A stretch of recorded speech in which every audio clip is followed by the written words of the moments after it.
This is kind of embarrassing. I never thought I'd be standing here talking about this, but I figured maybe I'll be able to find somebody and help somebody. Um, I wanted to talk about problematic pornography usage um, and the effects that it's had on my life and the effects that it could have on your life. You might already know, you might be dealing with it, hence why you might be watching this video, or I could just be talking to a wall and nobody's watching this. But just to kind of cut to the chase, I got into this stuff at a very, very young age, and even talking about it is a little uncomfortable and an embarrassing kind of thing. Um, I was a young kid, probably around the time I was in middle school or end of elementary school, just curious. You're growing up, you're feeling all of these kind of like hormones and kind of things that are going through your body at those ages, and you get interested, you get curious, and it's a very natural thing to be curious. But one of the rabbit holes that I fell down, even at a young age, when I was like 10 or 11, like that was like 2010, so like the internet really wasn't what it was compared to today, and iPhones weren't really like they were today. Nonetheless, they still existed, the internet was still around, and you could still pretty much go down a rabbit hole. Um, Although it just probably required a little bit more effort to do things and a little more intentional searching. But yeah, I found myself going down the rabbit hole of just looking at explicit images and pornography, and um, it was one of those things at a young age, looking back, that when I did it, it was like a, how do I say, at a young age when you do something that you're not supposed to be doing, there's like this weird kind of feeling to it, like there's that feeling of like, I guess you could just say like shame and guilt, but also like as a kid that's a little bit like interesting to a kid, like I'm doing something I'm not supposed to be doing, I'm doing something that could get me in trouble, so sometimes that could be like the drawback to it. And it's just like years of me kind of doing this thing behind the scenes, obviously watching pornography, and with that, masturbation, things you do when you're watching. And it just kind of like, I never dealt with any necessarily like physical issues with regards to like affecting me, because I'm not out there having sex or whatnot, because I'm Muslim. But still, it really did poison my mind and my heart, truly, I think. And I'm not trying to get all spiritual and religious on people, but it just it messes with the way you see people, with the way, and it's kind of making me emotional a little bit talking about it. But like that really kind of like, it makes you objectify women, that you're seeing these things, and now you're kind of in a sense kind of putting that, just supposing that onto like your real life experiences. And now when you talk to people, you're thinking of them in that kind of way, and that's just, that kind of thing. And as a young kid, I really got into that stuff because I guess I was just interested. I was curious about like what that was. And then, doing that stuff, porn, I sound like I'm talking about drugs, but masturbation, like that stuff chemically feels really good. But you're really just kind of drowning your brain in like a buttload of dopamine, like these dopamine surges. And at a young age, you don't know that your brain is getting hooked on these chemical releases. You just think, I really like watching porn. And you look it up on Google at that time, and it tells you, oh, it's just a healthy thing. And then like around the time I became like 17, 18, maybe even 16, 17 years old, I really remember around the time I was 17, I think. But it's just like, I tried to quit, and then I realized like, oh wait, I can't, because I have these like these kind of physiological pulls back to it, these urges, these compulsions to want to go back to it. For what reason? I can't just stop. Like I want to stop, and then like if I do, I feel anxiety, I feel stress, I feel fatigue, I get sometimes even sick, I get headaches. You know, like porn withdrawal is literally real. And sometimes it feels better just to relapse. Literally, in those moments when you're relapsing, you don't feel that pain of like the anxiety and the stress. And like me, I'm already like a naturally anxious person and stressed about just things in general. But porn definitely like just like elevated that, like made it ridiculous. Um, and so yeah, I remember 2022 in April. I basically like around the time, I think it was mid March, I was like, I'm gonna stop doing this. And like um, I had opened up to like my mother, which was a very hard thing to do about this, because like it was something I was deeply ashamed of. And you know, like with these kind of compulsions, you might be able to relate, you might not. This might not be your experience, you might have something else. But like at a young age, doing this at a young age, you don't realize it, but in a lot of ways, this could affect the way in which like you behave. Like it could cause you to act out in certain ways, not necessarily sexually, but sometimes that could be for some people. Um, it could cause you to have these thoughts that are bad for you. Um, think of people in certain ways that make you feel uncomfortable. Um, that kind of thing. And I opened up to my mom about everything, and then like I was, you know, I was looking into like seeing possibly like a psychiatrist or therapist. I don't think we really did it, but we were talking about it, I think.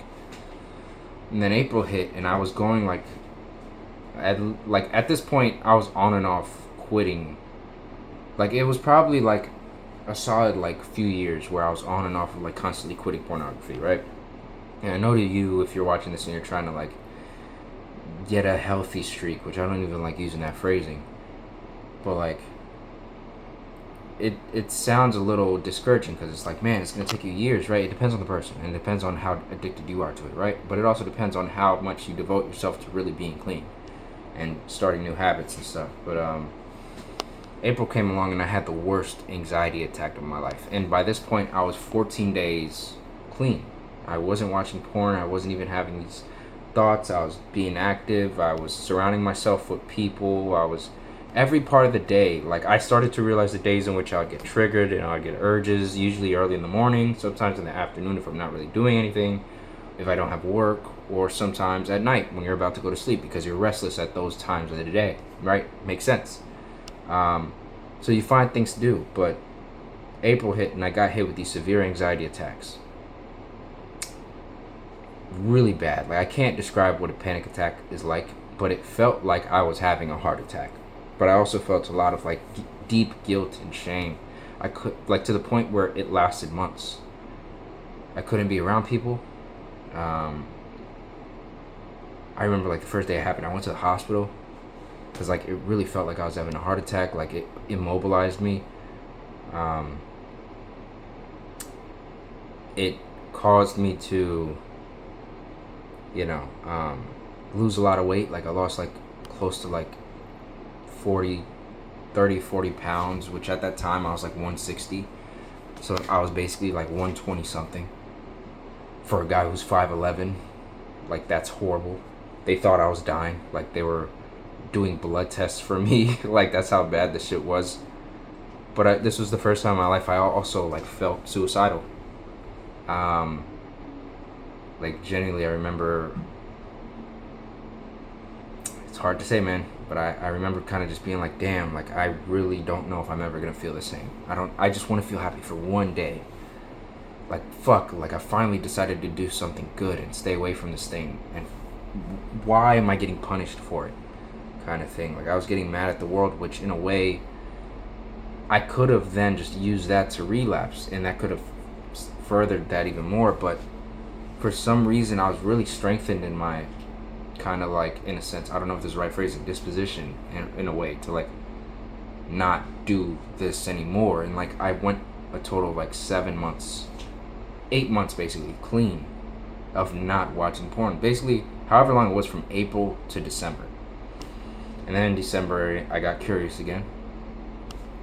You know, I was like, well, let me see if I feel anxiety watching this. I was really nervous. I relapsed, but then I felt that cycle of guilt and shame, and of like, I went this long and now I just ruined all my progress, and that led me down another cycle. And basically ever since, I have not recovered fully. And I'm just being honest with you. I don't even know why I'm making this video. I want to make a change.